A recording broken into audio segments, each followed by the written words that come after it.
So, Emmy, Right. if we arrange a football match between Bangladesh versus Argentina, do you think that is on the cards? That can happen? That can happen. I think you need to ask Chiqui Tapia, the president. Yeah. I'll reach out to Santiago. I'll reach out to Yes, Santiago. we will. Request Emmy to play in favor of Bangladesh. That'd be really good. That'd be good. Emmy, you were mentioning about your psychology. That is one very important question because that's such a big part of your personality. You've talked about your psychology training for years. Shed some light on that part. How do you train your psychology? I started at the age of 24 when I had a really bad loan spell in Getafe. I was obviously fighting with the world. I was fighting with my agents, with my family. I was upset with everyone.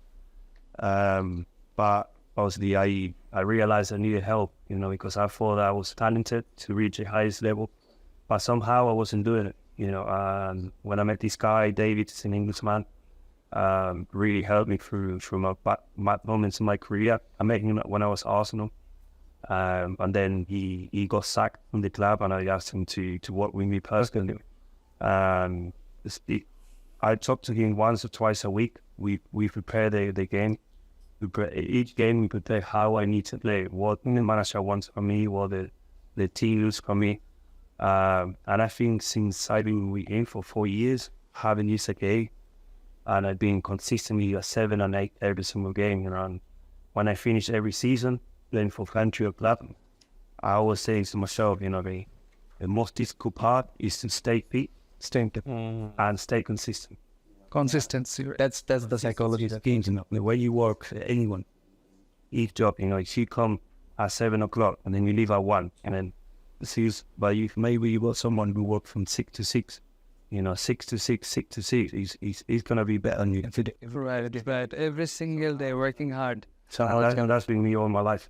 Emmy, Right. thank you so much for all these nuggets, and I can't thank you enough. One last thing. So people all over the world call you Dibu Martinez.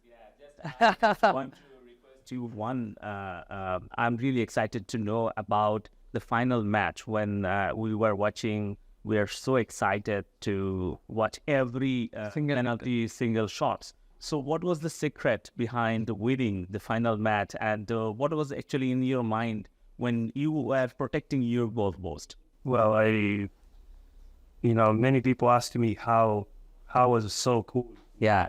Yes. When Otamendi missed the clearance, it was just bouncing in front of me, like from here to the camera or very close. And I remember keeping my cool to show him that always was open, and the impact when you put the head down is that when I made myself super big, if you see my face less than so normally. Yeah, you're super big. Then there's like, please hit my nose. And then when it comes to penalty shootout, it was my moment. Since I was a kid, I always fancy it. I always fancy myself, and I've not France against Argentina, but not, 45 billion people watching. It's me against Lloris. Yeah. Right. And at the moment, I was on fire. You're not gonna beat me. That's my type.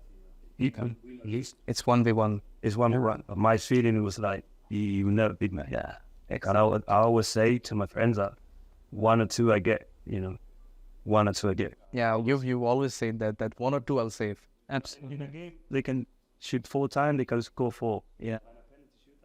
You don't say 1 or 2. Exactly. That's how it goes up in shootout. Emmy, So now today the world sees you for the person that you are, for the things that you have accomplished today, right?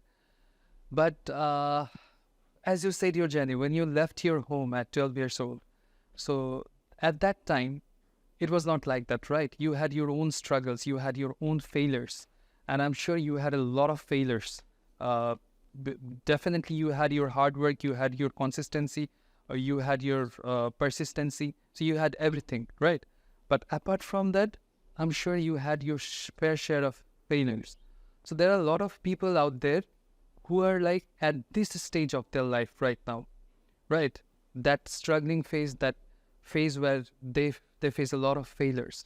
So for those people out there, what would be your message? Because, and I always say that with my brother said when I left England there, he said a phrase I always, I had in my back that passion takes you to glory. Passion takes you to glory. That's when I always put in my gym or every time I go and play before the final. I was said like when I walk into the stadium in the final, I said the passion Takes you to glory. That walk out, it was my glory. Even though I didn't know the result, for me that was glory. Reaching a workout final was, the highest ever possible football match I will ever play in my life, because it was my first final. If I play another final, it won't be the same, and for the people it's the same. I came from a poor background, sometimes eating white rice, sometimes and I'm proud of being that person. I'm getting out of that days and reaching the highest possible level in football is that's why I come to places like this, that it's not always luxury, it's not always for me. This is home. Like Right. And everyone can make it. Anyone in life can make it. If you really, but if you have that passion, let's see, if you have nothing, if you have passion for something, you can do it. Right. But if you don't have passion and commitment, Passion takes you to glory. I'll steal that from your brother and from you. I don't drink, I don't smoke. I left nightclubs for training. My girls I used to train. So you have to leave a lot of stuff out to make sure you make it. The sacrifices for the consistency. Absolutely. Amazing stuff. Amazing. Thank you for coming and visiting Bangladesh. And I would like to also share that our father of the nation, Bangabandhu Sheikh Mujibur Rahman, he used to play football at his early age when he was student. And our Honorable Prime Minister Sheikh Hasina, she is great fan of football. He's a football lover. Yeah. Just the last thing, that Zayed and Galil, actually, these two brothers have fulfilled our dream to welcome you in Bangladesh, thanks to Next Venture and also Funded Next for hosting you and inviting you to come in Bangladesh. So last thing, I just want to ask you that we know that they call you Bibu Martinez, and you really deserve that. People like kids really love you and they like you. In Bangladesh, we call you Baj Pakhi. Baj Pakhi. So Baj Pakhi means in English eagle. So you have that sight and vision of eagle, and you hunt football like eagle, and also you appears like eagle in front of your goalpost. So, my social media, when the eagle, the images. So I'm really excited to know about your feeling on this unique name. What is your feeling about this? Baj Pakhi. I think you told me. Yeah. Let's make. Our goalkeepers always unique. Yeah.